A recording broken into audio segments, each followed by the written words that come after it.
Здравейте всички! Днес отново сме на пътешествие по непознатите земи в България. Днес съм решил да посетя екопътека Чернелка. За първи път я посещавам. Тя се намира между селата Гороталово и Къртожабене. Това е община Плевен. Пътеката като цяло е с дължина около 7 км и деневелът са едва 100 метра.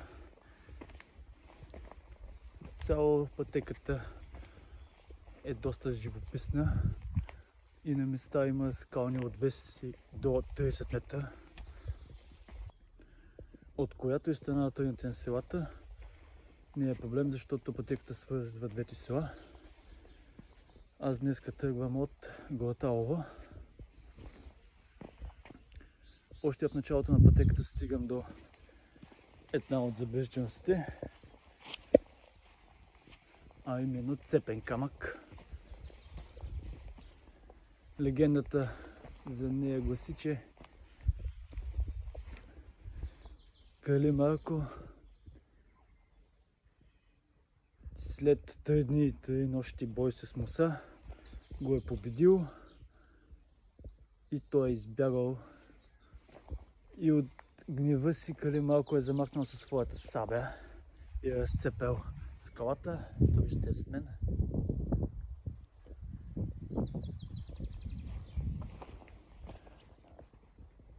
Също можете да видите и тези скали зад мен. На места пише, че са до 30 метра височина. Дали е така, ще разберем след като обходим цялата пътека. По нея също има и пещери. А вие, за да не изпуснете нещо, останете до края на видеото.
Като цяло впечатлението ми за екопътеката е, че е доста лека и приятна.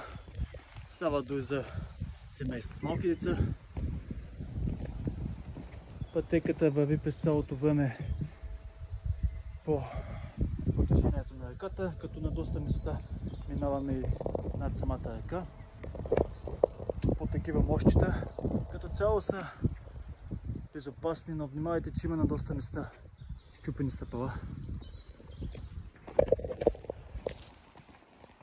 Изградени са на много места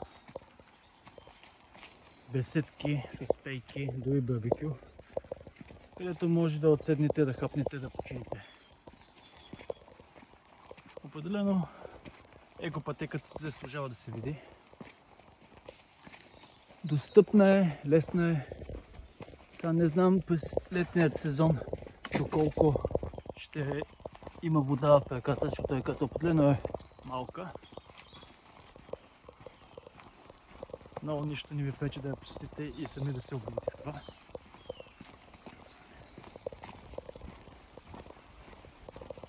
По средата на екопътеката има и хижа, която ако желаете можете и да отседнете. Екопътеката през цялото време върви в каньонът на река Чернелка, който ни обгръща то от едната страна, то от другата, с отвесни скали. Наистина на места са доста внушителни. Можете да се качите и най-отгоре на каньонът, където също се открива доста впечатляваща гледка. Но това е ако ви се разхожда малко повече. Аз го направих, но ако сте с малки деца, не ви го препоръчвам, понеже има стръмни участъци, където за тях може да са опасни. А сега аз продължавам към следващата ми цел за днес. Това е село Ъглен и забележителности в районът, но тях ще ги видите само след малко. Стигнахме и до отбивката за Веселишкия водопад. Пред нас се виждат много красиви скални образования, наречени купените. А от тук надолу тръгваме за самият водопад. Спускането е не повече от 5 минути и ще се насладим и на него. Това е поредната спирка от днешният ни маршрут. Като след това ще продължим към екопътека Тектонски гребен. Но първо да се насладим на водопадът и на тази прекрасна гледка на купените. След малко ще снимам и отгоре с дронът, но първо да се насладя на водопада. Тук започва да се разкрива. Малък е, защото реката е малка, но смятам, че станат от много хубави снимки.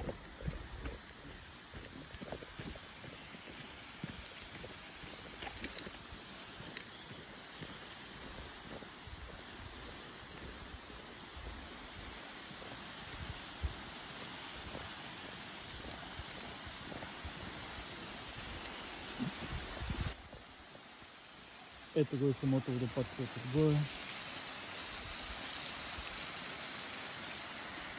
Сега като гледам да се смята малко от 10 на метра.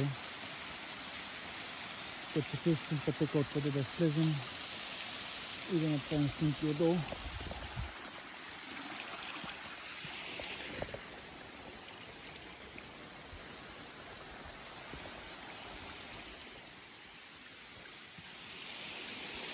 Като гледам има две разклонения водопадът, което ще допринесе за по-хубавата снимка.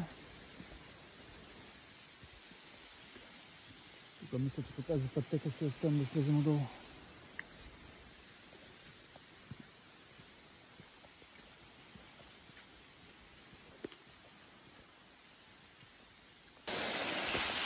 Ето ни вече от подножието на самия водопад. Както очаквах, че пътеката може да слези. Малко е стръмно, но като внимавате няма никакъв проблем.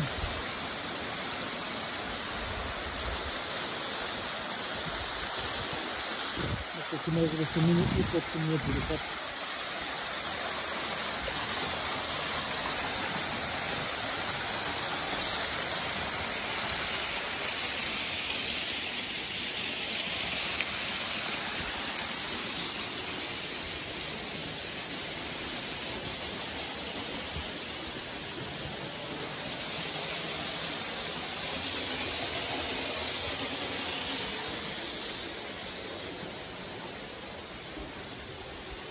Да, наистина.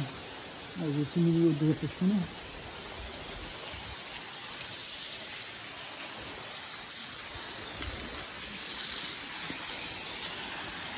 Но от тук няма по-хубава гледка.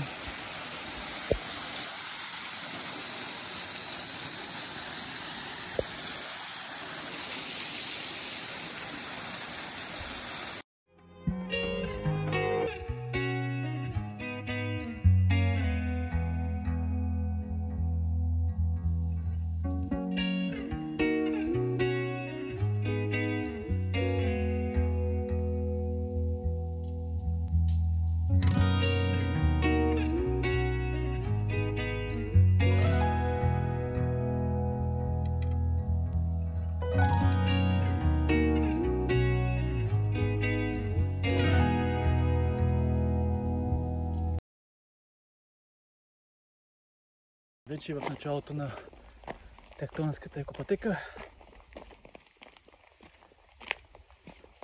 Началната точка е от паркинга, тръгвате по пътеката в дясно, където са дървените стълбички, а не продължавате по асфалтовия път. По него ще стигнете до хижата. Тектонската екопътека. По нея можем да видим отново удивителни скални образования, както и по-известната пещера Темната дупка. Има и останки от римска крепост. Като цяло пътеката не е обозначена. Но ако се движите по тъпканият път и следвате табелети, които са поставени за да се пази чистота и да се взима боклука със себе си, няма къде да се объркате.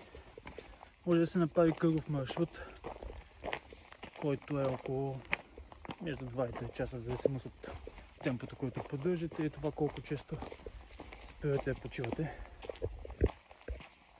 Аз днес не мисля да го правя. Мисля да стигна само до пещера Темната дупка,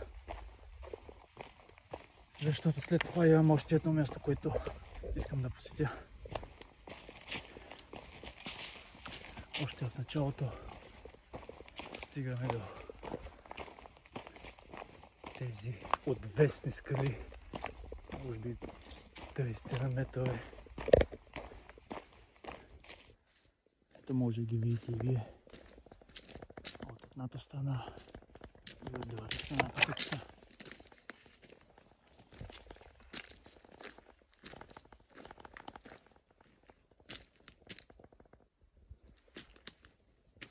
По пътеката има много такива малки разклонения, по които можете да се отклоните и да стигнете до самите скали. Както виждате тук, стигаме до една огромна цепнатина в скалите.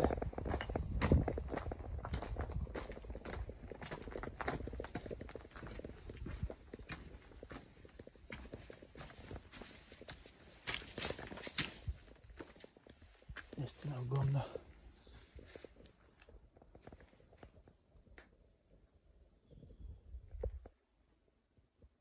Поделно се усеща доста голям хват от тази цепнатина. Продължаваме по пътеката.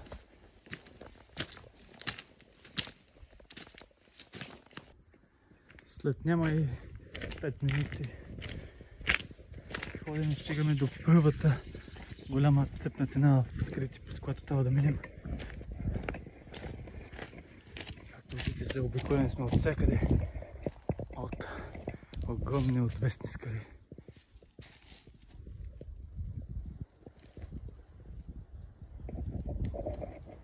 Пътят е само насам.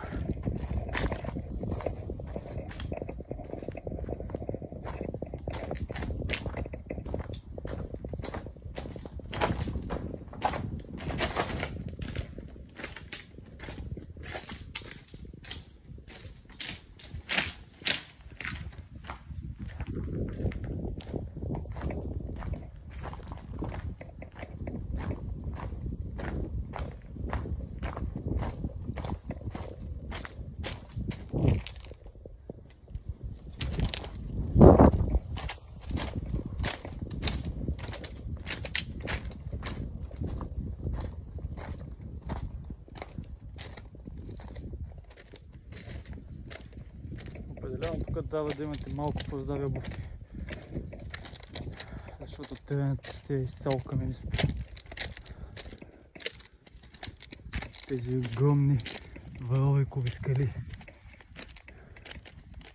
с течение на годините са образували тези свлачища тук в европейски скали.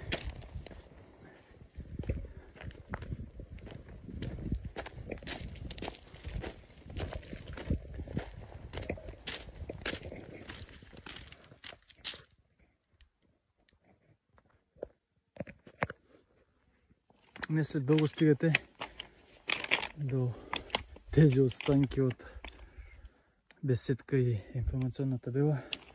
Явно са паднали камъни от скалата зад нея и са изпочупили. Стигаме тук до разклонение, като ако продължим наляво, стигаме до цепнатината в скалата, където се стига до пещера, темната дупка. Не е на повече от 20 метра.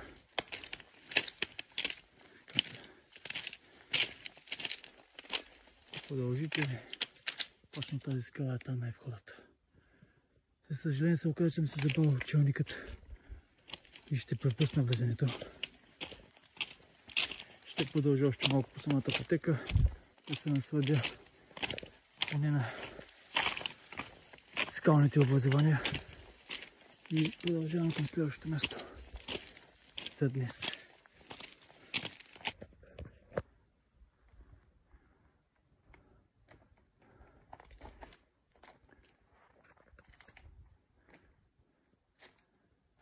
С тази красива гледка на тези огромни отсечени скали мисля да приключа днешният преход по екопътеката. Определено има какво да се види и скалите са доста красиви.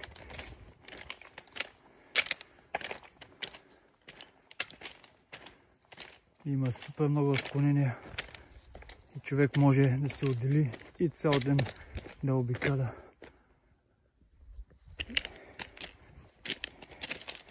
И да се разклонява по всички малки пътечки. Виждате отново една огромна цепнатина в скалата. Хайде, тя ще бъде последна за днес. Да минем по нея.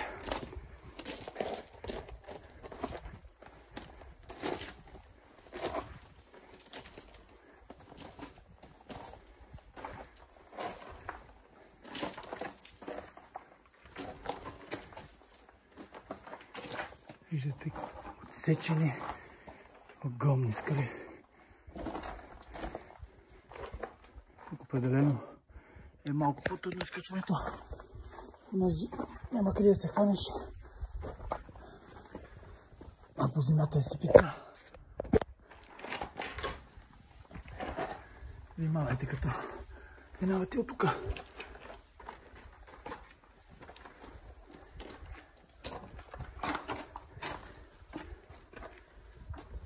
Още малко изкачихме.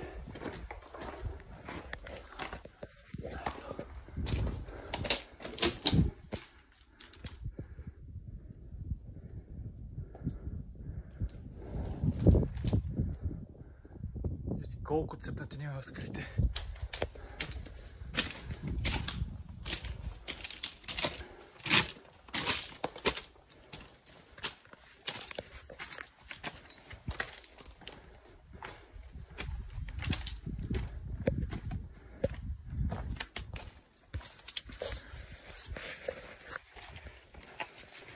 Да сега ви оставям и ще се видим отново след малко, като стигна до следващото място за деня.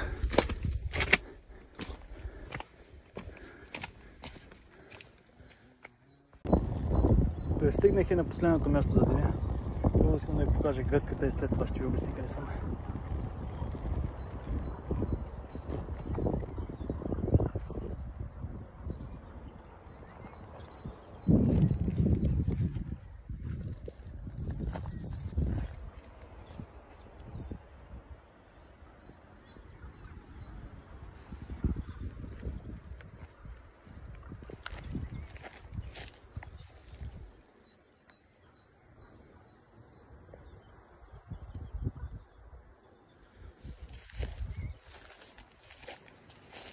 Намирам се в близост до село Ъглен. За последно днес съм решил да посетя пещерата на живо изгорените, или както също някои наричат човешката пещера, или тук в региона те знаят като пещера селището.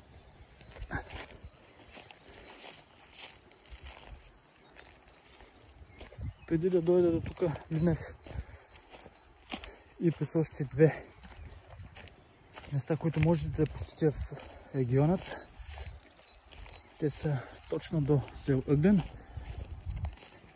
От мостът, който е, завивате наляво и няма и 5 минути пеша и сте там. Това са скалната арка на реката и скалният феномен Слонът.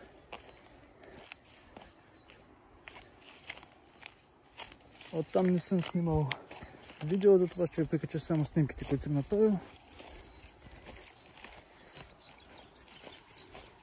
А сега, като влеза в пещерата, ще пуснем отново да снимаме.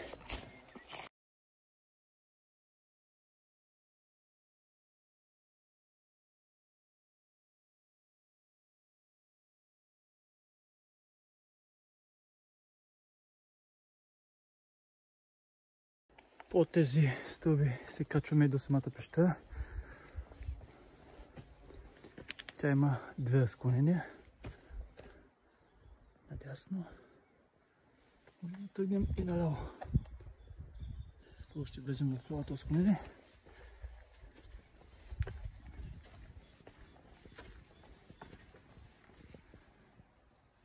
Тук има плоча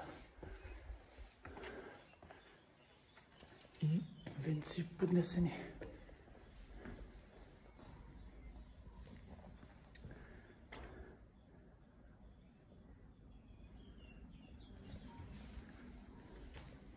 Навътре не знам доколко навътре можем да стигнем, сега ще погледнем.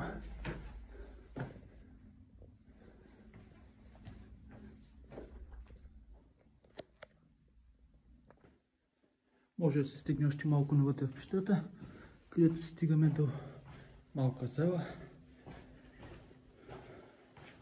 Няма сталактити или сталагмити, но тя не е толкова дълбока.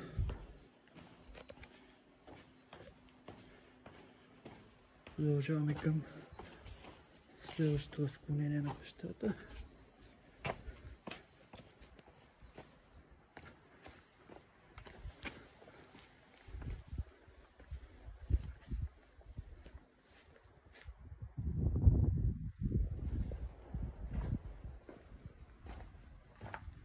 Тук отново се открива на страхотна гледка.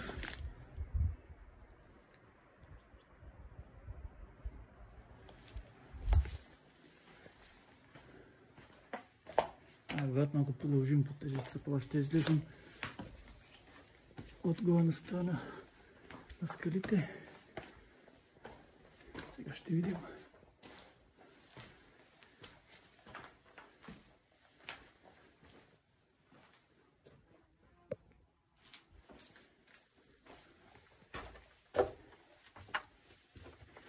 Тук е малко тясно, но все пак се минава.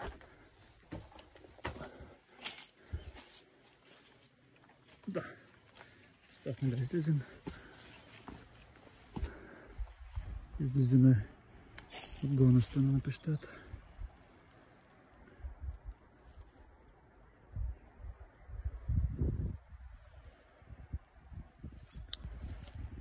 Това беше последното място, което ще посетя днеска.